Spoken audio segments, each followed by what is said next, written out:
Welcome back to the channel Study to Create. Students, हम लोग the fundamentals of physical geography में जो chapter था, first chapter the origin and evolution of the earth, वो start किए थे। और उस सीरीज में फर्स्ट वीडियो हम लोग ऑलरेडी पब्लिक डोमेन में आ चुका है, आप लोग के पास आ चुका है। और इस सीरीज में सेकेंड वीडियो हम लोग the origin and evolution of the earth में हम लोग ला रहे हैं। ठीक है, तो देखिए, सबसे पहले हम लोग ऑलरेडी ये जान चुके हैं, पढ़ चुके हैं कि अर्थ एंड सोलर सिस्टम के एक बार रिकैप, थोड़ा सा छोटा सा एक रिकैप कर दें कि earth and solar system, earth and solar system के ओरिजिन के संबंध में हम लोग 3 टाइप्स ऑफ थ्योरीज लाए थे। ठीक है, या हाइपोथेसिस जो ऑलरेडी ज्योग्राफर दिए हुए हैं। ये क्या थे? ए थे, सबसे पहले थे मोनिस्टिक था। मोनिस्टिक मतलब एक तारा संबंधी था। दूसरा क्या था? तो डुअलिस्टिक था, द्वय तारक था। और तीसरा था मॉडर्न कंसेप्ट्स या मॉडर्न थियरीज। ठीक है, अब चूंकि रिकैप कर रहे हैं तो इसमें हम बता देते हैं कि कुछ हम लोग नाम लिए थे। यहाँ पर बफन का नाम लिए थे, फिर हम लोग इसके बाद इमैनुअल कांट का लिए थे, फिर लैपलास का लिए थे। डुअलिस्टिक में हमने बताया था आपका जेम्स जीन्स का और रसेल और एंड एटसेट्रा अदर ज्योग्राफर्स का नाम लिया था। ठीक इसी प्रकार मॉडर्न में भी हम लोगों ने बताया था कि यहाँ पर जो हम लोग ये जो मॉडर्न का है, एक्चुअली अगर हम अर्थ एंड सोलर सिस्टम का देखते तो यहाँ पर हमारा एक ज्योग्राफर हुए हैं ऑटो स्मिथ। ये कहाँ के हैं? तो ये रसा के हुए हैं। और एक कार्ल वेजस्का, ये कहाँ के हैं?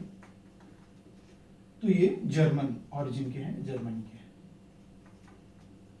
इन्होंने भी, इन दोनों ने मिलकर के 1950 में ये क्या अर्थ एंड सोलर सिस्टम के ओरिजिन के बारे में बताया था। हमने जो पिछला वीडियो था उसमें हम लोगों ने यूनिवर्स के बारे में समझा। हमने प्रयास किया था कि मॉडर्न में यूनिवर्स कहीं ला दे, लेकिन आज साथ साथ में हम ये भी चाह रहे हैं कि थोड़ा और इलेबोरेट कवरेज कराया जाए आप लोग को। और मॉडर्न में पहले अर्थ एंड सोलर सिस्टम का देख लेते हैं कि ऑटो स्मिथ और कार्ल वेजस्कार ने यहाँ पर बताया। और ये क्या बताए थे? सिमिलर है। इन्होंने बताया था कि जो नेबुला थी उसमें सबसे पहले जो था कोर में सन था। नेबुला से जो सन बना था बीच में, उसके चारों तरफ क्लाउड्स ऑफ गैसेस थे। ठीक है, ये क्लाउड्स ऑफ गैसेस क्या हो गए? In due course of time, मतलब समय बीतने के साथ ये क्या हुए कि डिस्क शेप्ड में आ गए। मतलब सन तो रहा, लेकिन ये clouds of gases disc shaped हो गए, रोटेशन हो रहा था और डिस्क शेप्ड हो गए। और इस तरह से क्या हुआ कि नेक्स्ट में ये इसे डिकम्पोज किए और एक्रीशन प्रोसेस जो एक ग्रेविटेशन आपस में वर्क कर रहा था, कॉलिजन भी वर्क कर रहा था। क्या क्या वर्क हो रहा था? कॉलिजन हो रहा था, ग्रेविटेशन का वर्क हो रहा था, और लास्टली यहां पर एक्रीशन, हिंदी में कॉलिजन को संघटन कहते हैं। संघटन, ग्रेविटेशन तो गुरुत्वाकर्षण आप लोग जानते हैं, एक्रीशन को हम लोग सहवर्धन, जब एक साथ हो जाते हैं सारे मॉलिक्यूल्स, एटम्स जो भी फॉर्म करने वाले हैं। तो इन प्रोसेस से होते गुजरते हुए क्या हुआ, ये डिस्क शेप्ड जो है गैसेज है ये टूट करके अलग अलग प्लैनेट्स का फॉर्मेशन करने लगे। ठीक है, इस तरह से अलग अलग प्लैनेट्स बने। ये किसके द्वारा बताया गया, तो ये बताया गया ऑटो स्मिथ एंड कार्ल वेजेस का। ठीक है, ये अर्थ एंड सोलर सिस्टम के तहत ये सारी चीजें थी। ठीक है, अब हम लोग क्या करेंगे, now we shall move on for world level, means for universe. अब यूनिवर्स में क्या था, तो ऑलरेडी हम बात भी कर चुके हैं पिछले वीडियो में, पिछले क्लास में अपना, कि इसमें दो मेन नाम था, और हम चाहे कि इसको एक बार और आपको रिपीट कर दें ये चीज को। इसमें पहला नाम था स्टीडी स्टेट कॉन्सेप्ट था, स्टीडी स्टेट कॉन्सेप्ट। ये किनका है, तो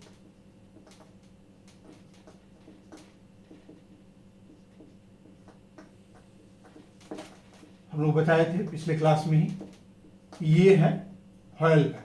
ये कॉन्सेप्ट किसने दिया है, हॉयल, ज्योग्राफर हॉयल। ठीक है, अब देखिए, लेकिन इनका क्या मानना था, हम बताए भी थे कि ये मानते हैं कि जो यूनिवर्स था वो पहले भी ऐसे ही था जो आज जिस अवस्था में है, लगभग पहले भी ऐसे ही था, आज भी ऐसा ही है और आगे भी ऐसे ही रहेगा। लेकिन साइंटिफिक डिस्कवरी ने इसे गलत कर प्रूफ कर चुका है, कर दिया है इसे, इसलिए ये क्या हो जाएगा, ये गलत है। ये आज की डेट में साइंटिफिक फ्रेटर्निटी इसे गलत मानती है। ठीक है, तो नेक्स्ट जो कि सही है वो क्या है, तो जो सही है वो हम लोग पिछले क्लास में बात किए थे, the big bang, the big bang theory, मतलब बिग बैंग का सिद्धांत। ये कब आया, 1920 में आया। और ज्योग्राफर कौन से, ज्योग्राफर इसको लाने वाले थे एडविन हबल। ठीक है, एडविन हबल, डेफिनेटली आप लोगों ने हबल टेलीस्कोप का नाम सुना होगा स्टूडेंट्स, तो बिल्कुल इन्हीं के नाम पर जो स्पेस में एक टेलीस्कोप लगा था, हबल टेलीस्कोप, इन्हीं के नाम पर रखा गया, क्योंकि इन्होंने इतनी बड़ी और बहुत प्रोलिफिक थ्योरी जो दिया है इन्होंने, द बिग बैंग थ्योरी। इसमें क्या बताया गया था कि एक टाइनी बॉल से, स्मॉल पार्टिकल से क्या हुआ कि पूरे जो यूनिवर्स था एक टाइनी बॉल में कंडेंस्ड था, और उससे क्या हुआ था कि डेंसिटी इनफाइनाइट हो गई, टेम्परेचर इनफाइनाइट हो गया था, बहुत एक्सेसिव, और प्रेशर भी ऑब्वियसली होना ही था, एक्सेसिव, इमेंस। तो ब्लास्ट हुआ, और ब्लास्ट हुए क्या हुआ कि धीरे धीरे धीरे एक्सपेंशन से आज हम लोग इस स्थिति में पहुंच पाए। ठीक है, तो इसमें इन्होंने जो बताया टाइम फ्रेम का इन्होंने यूज किया है, और ये ब्लास्ट कब माना गया, साइंटिफिकली इसे देखा गया कि 13.7, ये जो इंपॉर्टेंट ये चीज है, बेंचमार्क है, इसे हमें ध्यान में रखना चाहिए कि ये जो है टाइम फ्रेम लिया गया है 13.7 बिलियन ईयर्स अगो। ठीक है, तो देखिए 1 बिलियन आप लोग जानते हैं 100 करोड़ के बराबर होता है, यहां पर लिख देते हैं रेफरेंस के लिए, 1 billion is equal to 100 crore. जो हिंदी के स्टूडेंट्स हैं उन्हें भी सुविधा रहे हर चीज का, हमारा प्रयास यही है, और धीरे धीरे ऐसा भी होगा केवल एक्सक्लूसिव इंग्लिश में भी लाया जाएगा वीडियो। ठीक है, तो 13.7 बिलियन ईयर्स अगो। तो देखिए अब इसके बाद क्या माना गया, इसमें जो ग्रेजुअल स्टेप्स में माना गया बिग बैंग थ्योरी में कि नेक्स्ट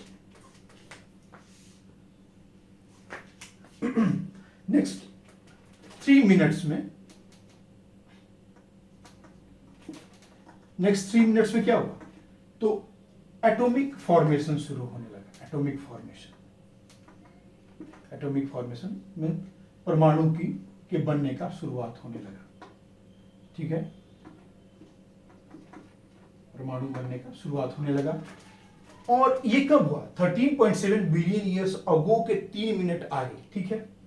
और उसके बाद क्या हुआ कि उसके 13.7 बिलियन ईयर्स के 3 लाख ईयर्स आगे क्या होने लगा? तो 3 lakh years from this time ये हमारा जो टेम्परेचर है वो ड्रॉप टू कितना घट के हो गया? इमेंस टेम्परेचर, बहुत ह्यूज टेम्परेचर से घट करके 4500 केल्विन हो गया। और जो इन्वायरमेंट था, जो यूनिवर्स था, वो क्या हो गया? ट्रांसपेरेंट हो गया, पारदर्शी होने लगा। और ये साइंटिफिकली प्रूवन हो चुका है कि हमारा जो यूनिवर्स है एक्सपैंड कर रहा है। अच्छा, एक बात है यहाँ पर, बहुत इंपॉर्टेंट क्वेश्चन भी हो सकता है, एक्सपेंशन का क्या मतलब है? क्या हमारा अर्थ, वेनस जो है एक प्लेनेट है जो शुक्र ग्रह से दूर जा रहा है क्या? इसका ये मतलब हुआ? या अर्थ है वो सन से दूर जा रहा है, क्या इसका ये मतलब है? नहीं, इसका ये मतलब नहीं है। जो एक्सपेंशन का मतलब है, एक्सपेंशन का मतलब ये है कि galaxies are drifting apart. Galaxies दूर जा रही है, एक गैलेक्सी दूसरे गैलेक्सी से क्या है? दूर जा रही है, इसका यही मतलब हुआ, ठीक है। तो आप लोग ये बात समझ चुके हैं, गैलेक्सीज कह दीजिए, गैलेक्सी कहिए इसे सिंपल, कि एक गैलेक्सी जब है दूसरे गैलेक्सी से दूर जा रही है, इसका यही मतलब हुआ। मतलब गैलेक्सी के अंदर नहीं डिस्टेंस बढ़ रहा है, एक जैसे अपना मिल्की वे है, दूसरा गैलेक्सी अगर दूर जा रही है तो इसका एक्सपेंशन का ये मतलब हुआ, ठीक है।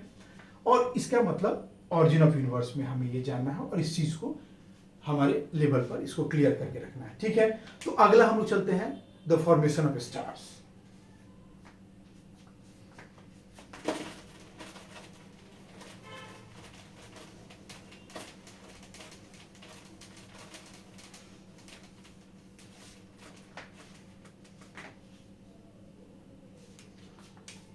अगला टॉपिक है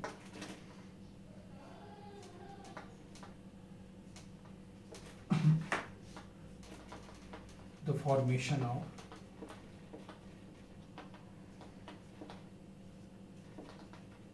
स्टार्स।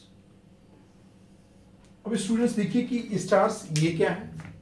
तो देखिए कि स्टार्स के इनके फॉर्मेशन का या गैलेक्सीज के फॉर्मेशन का बेस क्या बना। तो देखिए सबसे पहले क्या हुआ कि जो पहला स्टेप कहें, स्टेज कहें जो आया वो कि अनइवन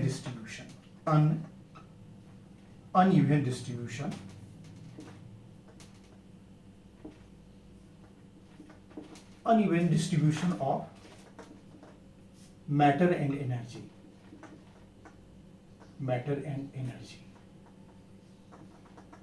मतलब कि पदार्थ और ऊर्जा का अनइवन मतलब असमान जो वितरण हुआ, असमान वितरण। इस वजह से क्या हुआ? इस वजह से ये स्टार्टिंग हुआ कि जब बिग बैंग हुआ तो सारे इक्वली डिस्ट्रीब्यूट तो नहीं हुआ, यही सब तो जरा मैटर, कहीं कुछ ज्यादा मैटर चला गया, कहीं एनर्जी ज्यादा हो गई। इस तरह से क्या होने लगा कि अनइवन डिस्ट्रीब्यूशन हुआ। और इससे क्या हुआ कि अनइवन डिस्ट्रीब्यूशन में आपका जो ग्रेविटेशनल फोर्स का, क्योंकि मैटर में हम जानते हैं कि क्या होता है, मैटर में ग्रेविटेशनल पावर होता है, हम में ग्रेविटेशनल पावर है, आप में ग्रेविटेशनल पावर है, कोई भी छोटा से छोटा ऑब्जेक्ट, ये जो मार्कर है इसमें भी ग्रेविटेशनल पावर है, हमारे अर्थ में ग्रेविटेशनल पावर है, सन में भी ग्रेविटेशनल पावर है। लेकिन जो छोटा ऑब्जेक्ट है उसको उसके मास के अकॉर्डिंग होगा, हमारे मास के अकॉर्डिंग होगा, अर्थ के मास के अकॉर्डिंग होगा, सन का बड़ा मास है इन सब में तो सन का सबसे ज्यादा ग्रेविटेशनल फोर्स होगा, ठीक है। तो कहने का अर्थ कि ये जो अनइवन डिस्ट्रीब्यूशन है क्या है, दिस गिव राइज टू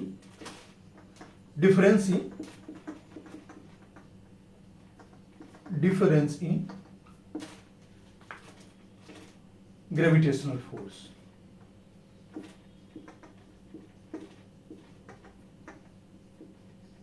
ठीक है। अब ग्रेविटेशनल फोर्स के डिफरेंस से क्या हुआ कि ये क्या हुआ, this Drew the matter together, ये चूंकि ये डिफरेंस हुआ तो मैटर को अपने पास क्या खींचने लगा, जो बड़े ऑब्जेक्ट थे वो अपने ज्यादा से ज्यादा छोटे छोटे ऑब्जेक्ट को खींचने लगे अपने पास, तो क्या ये बना ड्रू द मैटर टुगेदर, जो बड़े थे ऑब्जेक्ट वो अपने ग्रेविटेशनल पावर का यूज करके वो छोटे छोटे को अपने पास खींचने लगे, उनका साइज बड़ा होने लगा इस तरह से, ठीक है। और इस तरह से क्या हुआ कि this provided the basis for the formation of galaxies, okay, basis for Galaxy formation.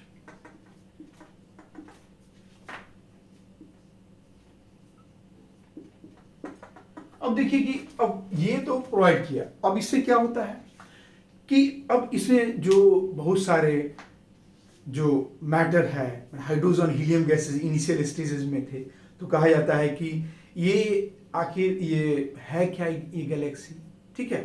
तो गैलेक्सी को डिफाइन किया जाता है कि it's a huge accumulation of clouds of gases, mainly hydrogen, okay.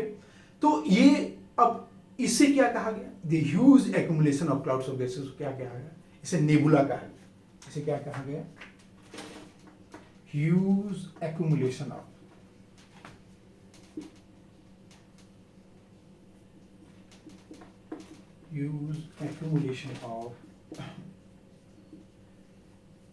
Clouds of gases,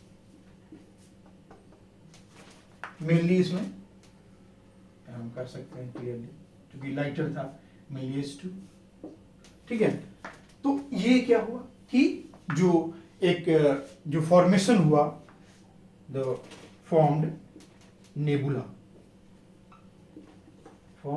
nebula मतलब निहारिका बनाया, इसे nebula को हिंदी में निहारिका भी कहते हैं,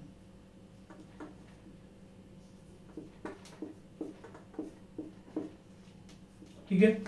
अब देखिए कि अब ये बन गया, अब नेबुला से स्टार कैसे बना, अब इस पर हम लोग आते हैं। और इसके पहले एक चीज आपको बता दें कि गैलेक्सीज का इतना बड़ा साइज होता है कि लगभग 80,000 to 1,50,000 light years. Light year किसका है हम जानते हैं, और आप अवश्य से हैं, छोटे क्लास से इसको सुन रहे होंगे कि लाइट ईयर किसका यूनिट है, लाइट ईयर, ये कॉम्पिटिटिव एग्जाम में कहीं भी आता है, light year is the unit of distance, मतलब दूरी का है यूनिट, ठीक है। और 1 लाइट ईयर क्या होता है, 1 लाइट ईयर शॉर्ट में कहें तो distance travelled by light in 1 year. तो लाइट जितना दूरी तय करती है 1 ईयर में, वो कितना होता है, लगभग 9.46 इंटू 10⁻12 किलोमीटर, ठीक है।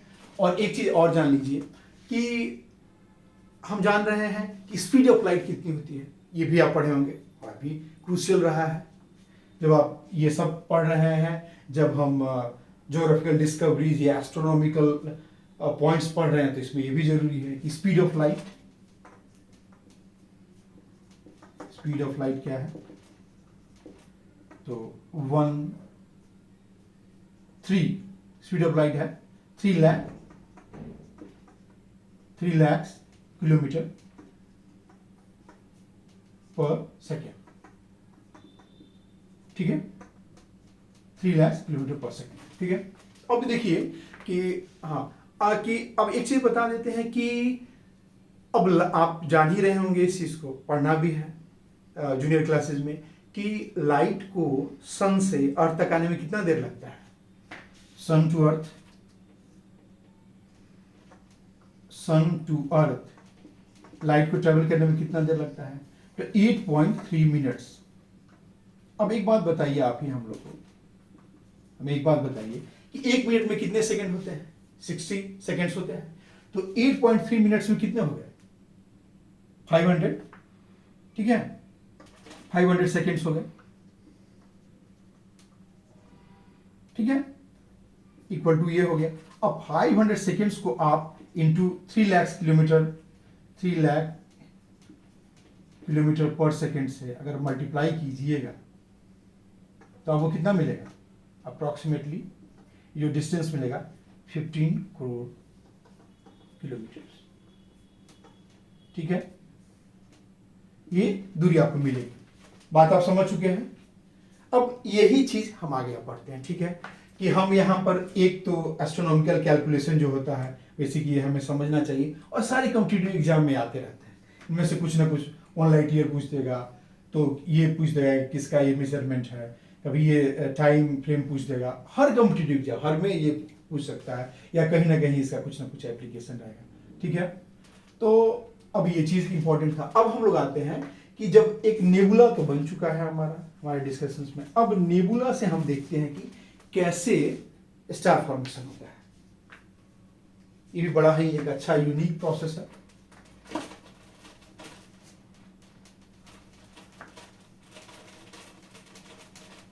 तो अभी हम लोग स्टार फॉर्मेशन के बीच में ही हैं, आगे बढ़ रहे हैं और देख रहे हैं कि क्या क्या प्रोसेसेस हो रहे हैं, कैसे कैसे चीज़ें ट्रांसफॉर्म हो रही हैं, कैसे कैसे चीज़ें ट्रांजिट हो रही हैं एक जगह से दूसरी जगह। तो अब हम लोग फिगर ड्रॉ करेंगे। अब इसमें हम लोग देखिए, नेबुला बहुत ही बड़ा सा इस यूनिवर्स में स्पाइरल फॉर्म में होता है। ठीक है,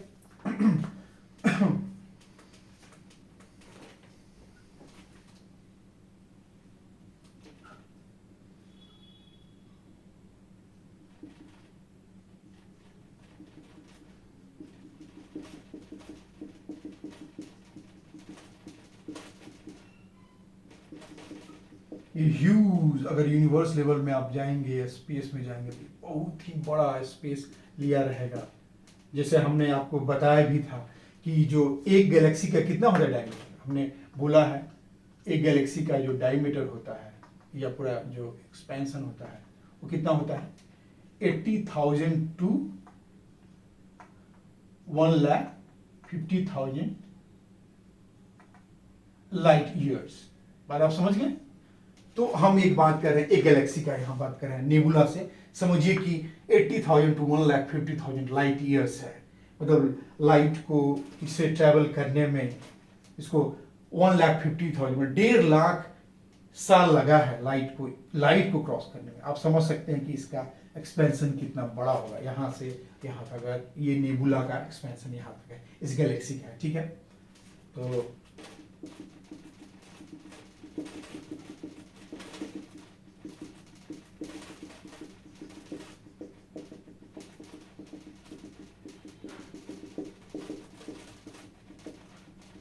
अब एक चीज है यहाँ पर देखिए, ये आम है, तो यहाँ पर हम चलते हैं कि एक स्टार फॉर्मेशन को समझते हैं। क्योंकि इसमें बहुत मिलियंस ऑफ स्टार्स होंगे। इसमें अगर ये गैलेक्सी है, ये नेबुला बड़ा सा है, इसमें मिलियंस ऑफ स्टार्स होंगे। अभी हम लोग क्या करते हैं, एक स्टार फॉर्मेशन को समझने का प्रयास करते हैं। ठीक है, तो चलिए हम देखते हैं सबसे पहले कि समझिए कि यहीं पर एक स्टार फॉर्मेशन शुरू होता है। ठीक है, तो अब क्या होगा? सबसे पहले स्टार फॉर्मेशन जो शुरू होगा, तो ये जो बीच का जो पार्टिकल्स है वो कंडेंस होने लगेगा। ठीक है, और इसके आउटर जो क्लाउड्स ऑफ गैसेज आने लगेंगे। ठीक है, लेकिन इसका जो क्या होगा, कोर जो क्या होगा, कंडेंस होने लगेगा। ठीक है, कोर कंडेंस होने लगेगा इसका।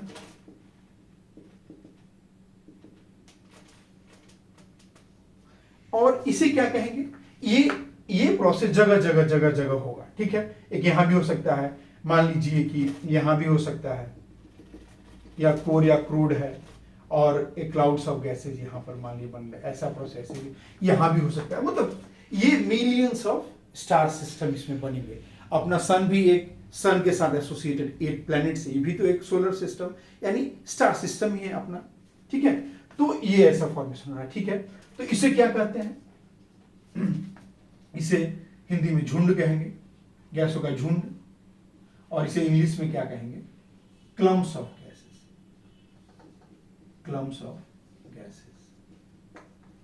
ठीक है, क्लम्स ऑफ गैसेस ये होगा, और यहाँ ये होने लगेगा, झुंड बनाने लगेंगे। और इनमें क्या होगा, ये जो कोर कोर है या क्रूड, कोर को हिंदी में क्रूड भी कहते हैं, क्रूड, ठीक है। ये क्या होगा, एक कंडेंस होने लगेगा, कंडेंस होने लगेगा, कंडेंस होने लगेगा, और धीरे धीरे धीरे क्या होगा, कंडेंस होते होते एक फाइनल यहाँ से एक सेपरेट एक स्टार के रूप में होगा। जैसे सन है, एग्जांपल में हम समझ सकते हैं, सन कहें या कोई भी एक स्टार के रूप में ये बॉर्न ले लेगा।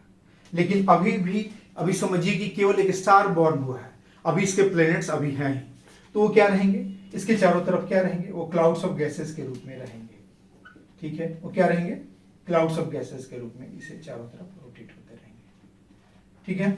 अब हम एक देख लिए कि स्टार का फॉर्मेशन ऐसे हुआ, क्या हुआ, पहले क्लाउड्स ऑफ गैसेस यहाँ एक्यूमुलेट होना शुरू किए, एक्यूमुलेशन के बाद क्या हुआ, कंडेंसेशन होने लगा, कोर ज्यादा कंडेंस होने लगा और बाहर क्लाउड्स ऑफ गैसेस आने लगे, और इस तरह से क्या हुआ कि जो कोर है वहां से एक स्टार का फॉर्मेशन हो गया, और उसके आउटर लेवल पर क्या हुआ, ये क्लाउड्स ऑफ गैसेस होने लगे, ठीक है।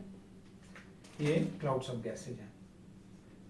अब आगे आप जानेंगे इन्हीं क्लाउड्स ऑफ गैसेस से क्या होगा, प्लैनेट्स बनेंगे, एस्टेरॉइड्स बनेंगे जगह जगह इन्हीं क्लाउड्स ऑफ गैसेस से। ये बहुत बड़ा होता है, ठीक है। अब देखिए कि ये हमारा फॉर्मेशन ऑफ स्टार में स्टार एक फॉर्म हो चुका है। अब हम चलेंगे कि अब ये जब बन गया है तो अब कैसे स्टार से अब प्लैनेट्स कैसे फॉर्म होते हैं, ठीक है।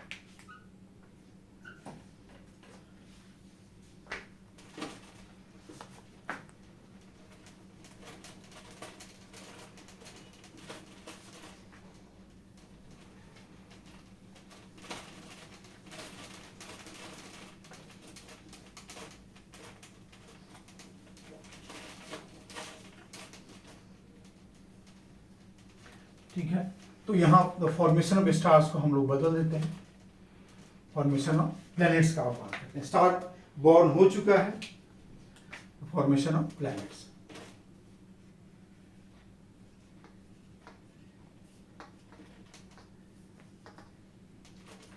ठीक है।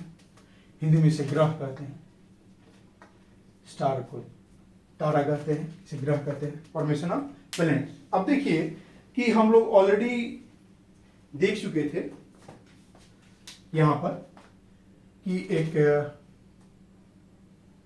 सबसे पहले क्या था, एक स्टार, हम एक एग्जांपल के तौर पर अपना स्टार ही देखते हैं, सन, ये बॉर्न हो चुका है, कंडेंस होकर के एक स्टार बन चुका है, और इसके पेरीफेरी आउटर पर क्या है, क्लाउड्स ऑफ गैसेज है, बहुत सारे क्लाउड्स ऑफ गैसेज क्या हो रहे हैं, रोटेट हो रहे हैं, ठीक है।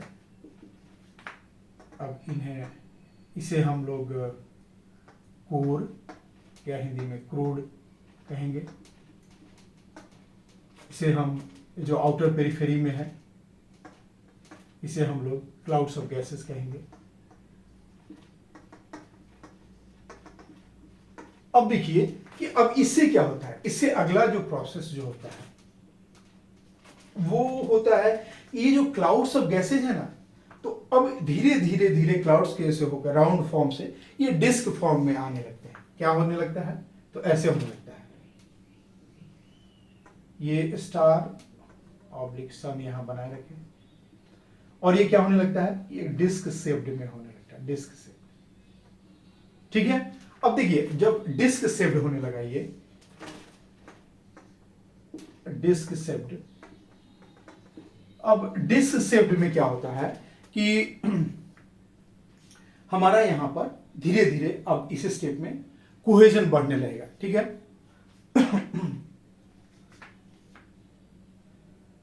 इन यहां पर जो ये पार्टिकल्स हैं, यहां पर गैसेस हैं अलग अलग, अब इसमें क्या होने लगेगा, जो स्टेजेस होंगे, स्टेजेस, अब इसमें जो स्टेजेस या हिंदी में इसको अवस्था कहें, इसमें क्या होगा, ये सबसे पहला जो है इसमें कोहेजन प्रोसेस होगा, कोहेजन जिसको हिंदी में संसंजन कहते हैं, संसंजन, मतलब ये सिंपल ये मतलब हुआ कि अट्रैक्शन क्या होगा, अट्रैक्शन बढ़ने लगता है, जो यहाँ पर जो गैसेस हैं उनके बीच में अट्रैक्शन बढ़ने लगा, ठीक है, ये कोहेजन से। अब इससे अट्रैक्शन से क्या होता है कि यहाँ पर प्लैनेटेसिमल्स, जिन्हें हिंदी में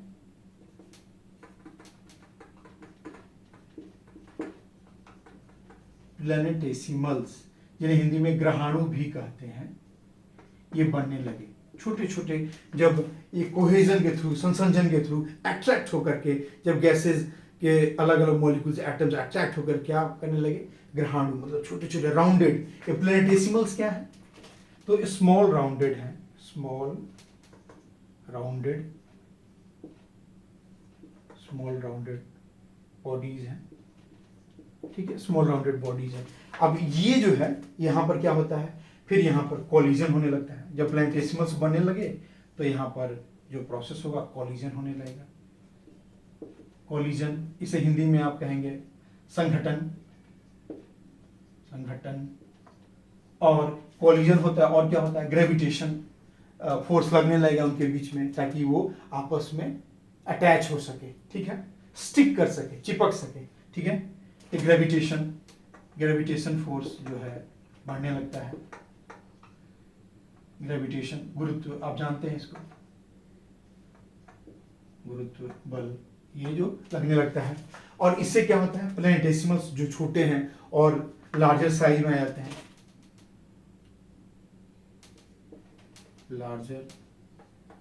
larger size and large in number. तो साइज भी थोड़ा बढ़ता है और लार्जर इन नंबर हो जाते हैं, नंबर भी उनका बढ़ जाता है। और फाइनली क्या होता है, एक और स्टेज होता है उसमें, जिसे कहते हैं एक्रीशन। एक फाइनल स्टेज जो होता है उसे क्या कहते हैं, accretion.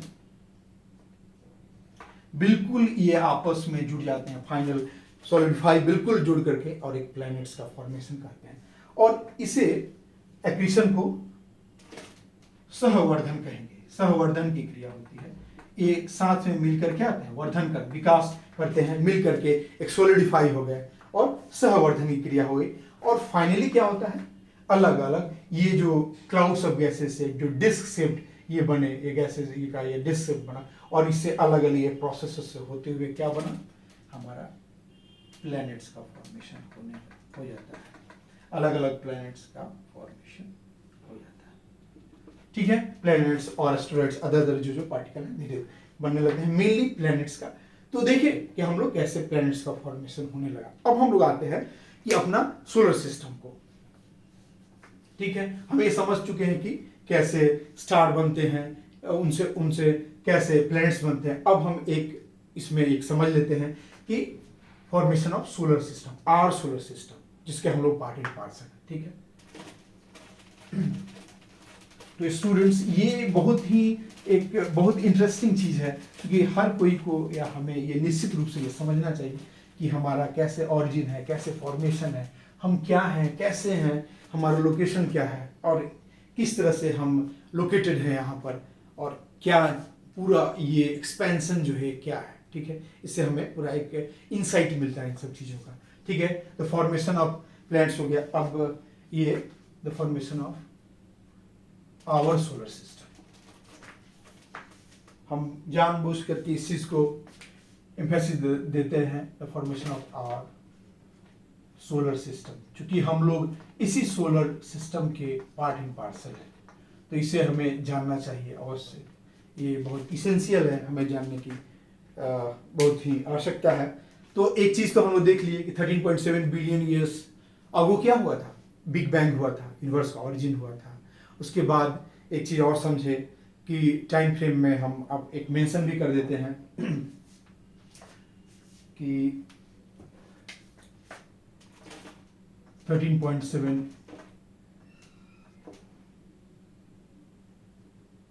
Billion years ago, origin of universe मतलब यूनिवर्स की उत्पत्ति, ब्रह्मांड की उत्पत्ति, ठीक है। और लगभग अगर हम बात करेंगे अपना सोलर सिस्टम का तो एक स्पेसिफिक हो जाएगा, लेकिन नॉर्मली अगर हम बात करें कि star formation 5 to 6 billion years अगो होता है, क्या फॉर्मेशन ऑफ स्टार्स,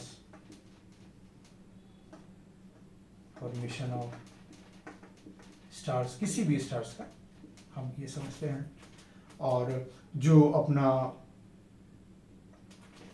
स्पेसिफिक अगर सन की बात करते हैं तो इसको कहते हैं कि almost 5 to 5.6 billion years ago formation of our sun, ठीक है।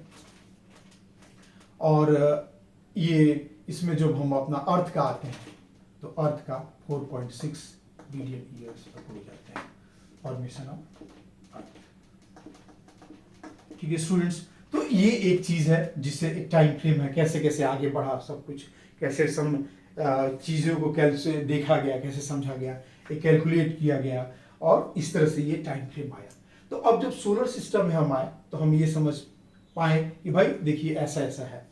तो अब इससे आगे क्या होता है कि अब हम देखते हैं कि जो सन है और कॉरस्पॉन्डिंगली जो प्लैनेट्स हैं उनका लोकेशन क्या है, वो कैसे सिचुएटेड है, ठीक है।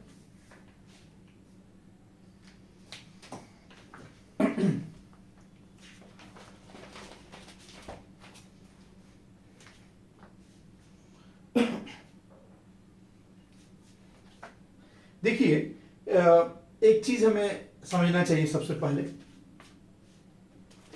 कि अगर हम अपना सोलर सिस्टम का बात कर रहे हैं और सोलर सिस्टम का, तो इसमें हम देख लें क्या है, सन है जो क्या है, स्टार है, एक स्टार है अपना सोलर सिस्टम में, ठीक है। और सन है, इसमें प्लैनेट्स कितने हैं, अब कितने हो गए, अब 8 प्लैनेट्स हो चुके हैं, 8 प्लैनेट्स हैं। एक प्लूटो हट चुका है, उसको ड्वार्फ प्लैनेट मानते हैं, ठीक है। तो अब 8 प्लैनेट्स ही बचे। और जो नेचुरल सैटेलाइट्स है, जिनको मून कहिए, नेचुरल सैटेलाइट्स कहिए, वो कितने हैं, 63 नेचुरल सैटेलाइट्स हैं, नेचुरल सैटेलाइट्स हैं, और मून्स भी कर सकते हैं आप। अब देखिए ये सिस्टम है और इसके नीचे जो आते हैं वो एस्टेरॉइड्स हैं, एस्टेरॉइड्स ऑब्लिक कॉमेट्स और अदर्स, ठीक है, स्मॉल जो बॉडीज रहेंगे, ठीक है। तो एक नेचुरल डिस्ट्रीब्यूशन ऐसे है, एक हायरार्की ऐसे है, ठीक है। अब हम समझते हैं कि अगर सन है तो कैसे कैसे प्लैनेट्स हैं और ये क्या डिवीजन है, ये क्या और कैसे क्लासिफाई किया गया, क्या इनके बारे में बताया गया, इसको थोड़ा समझते हैं, ठीक है। तो सन है, अब देखिए जब ये सन है तो यहां पर इसके पास ही है मरकरी, मरकरी को हिंदी में बुध भी कहते हैं। इससे थोड़ा दूरी पर होगा वेनस, तो शुक्र, और उसके आगे अर्थ, पृथ्वी, और उसके आगे प्रयास करेंगे अकॉर्डिंग टू द साइज ये ड्रॉ किया जाए। देखिए इससे घटा है मार्स, मतलब मंगल। अब देखिए इसके बाद एक क्या है कि एक एस्ट्रॉइड बेल्ट है, इसके बाद स्पेस बॉडीज रोटेट करते रहते हैं सन के, और इसे हम लोग क्या कहते हैं, belt of asteroid, belt of asteroids. Asteroids को हिंदी में क्या कहते हैं, उल्का पिंड, पिंड का इसमें अराउंड करते रहते हैं, ठीक है, सन के।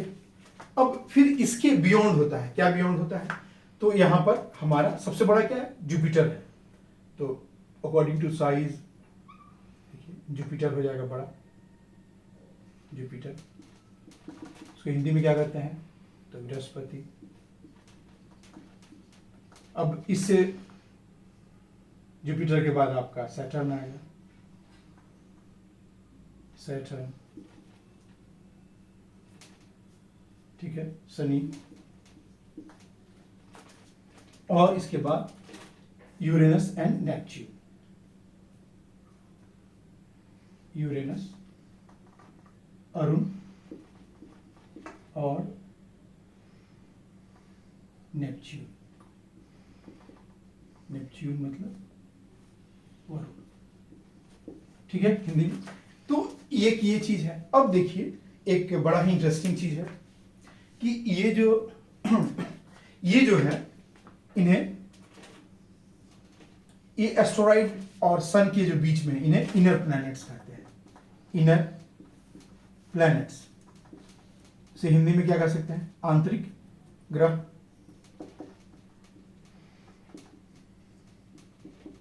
और ये जो बाहर हो गया एस्टेरॉइड बेल्ट के उधर, ये क्या कहलाएंगे?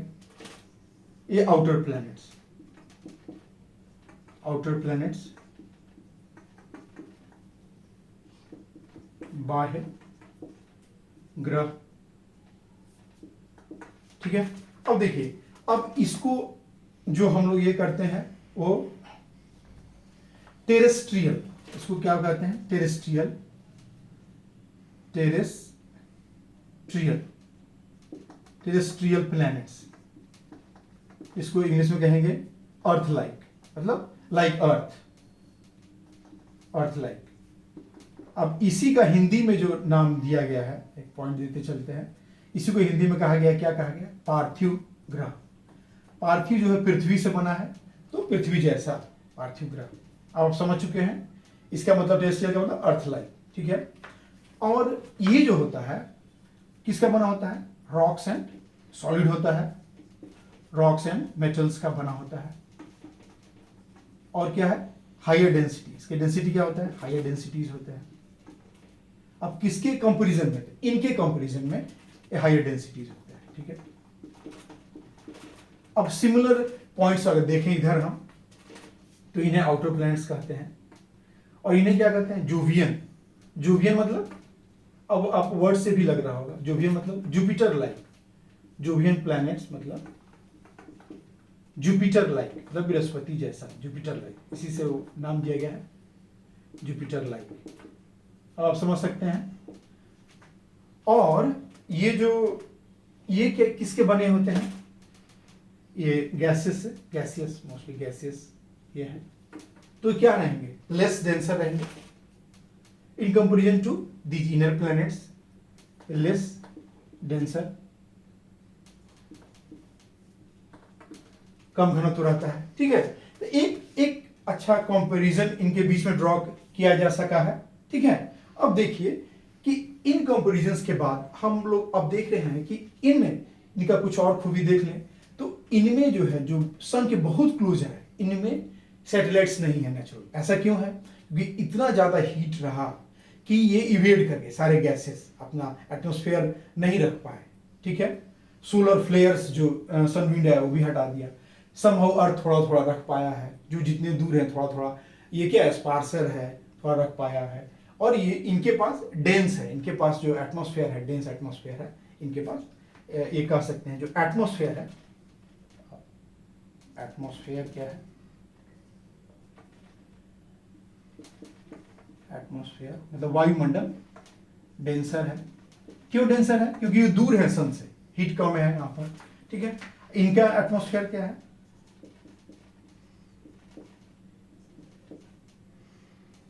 एटमॉस्फेयर क्या है? स्पार्सर है, मतलब बहुत पतला है, स्पार्सर बहुत हल्का पतला, ठीक है। तो ये सब चीज है। तो एक कंपैरिजन हम लोग ड्रॉ किए सोलर सिस्टम में। अब आगे जो है, जो हमारा बचता है अर्थ में, और डिटेल में जो हम जाने लगेंगे, और मून को हम समझेंगे, मून को समझने लगेंगे। क्यों? एक दो थ्योरीज हैं कि मून का कैसे फॉर्मेशन में आया, उसे हम लोग समझने लगेंगे। और तब हम अर्थ के लिथोस्फीयर मतलब स्थल मंडल, हाइड्रोस्फीयर मतलब जल मंडल, और अर्थ का एटमॉस्फेयर मतलब वायुमंडल कैसे आया फॉर्मेशन में, कैसे यहाँ पर जीव आया, कैसे लाइफ का स्टार्ट हुआ, प्लांट से हुआ, क्या एनिमल लाइफ पहले ही आ गया, कैसे हुआ, इसे हम समझेंगे। और इस तरह से हम लोग इसको अपने जो ज्योग्राफिकल, जो फंडामेंटल्स, जो ज्योग्राफिकल कॉन्सेप्ट्स है, उसकी जर्नी को आगे बढ़ाएंगे। ठीक है, बहुत ही इंटरेस्टिंग है, पूरे साइंस बेस्ड है, लॉजिक बेस्ड है, ठीक है स्टूडेंट्स। तो thank you for this and keep associating with us, हम लोग के साथ जुड़े रहें और आगे इस जर्नी में पढ़ते रहें। इसमें बहुत सारे डाइवर्स टॉपिक्स हैं, सब्जेक्ट्स हैं, हर तरह के कॉम्पिटिटिव एग्जाम्स के लिए ये आगे आगे बढ़ते रहेंगे और ये सब आपके सहयोग से ही संभव है। So thank you for all your cooperations and help. Thank you very much.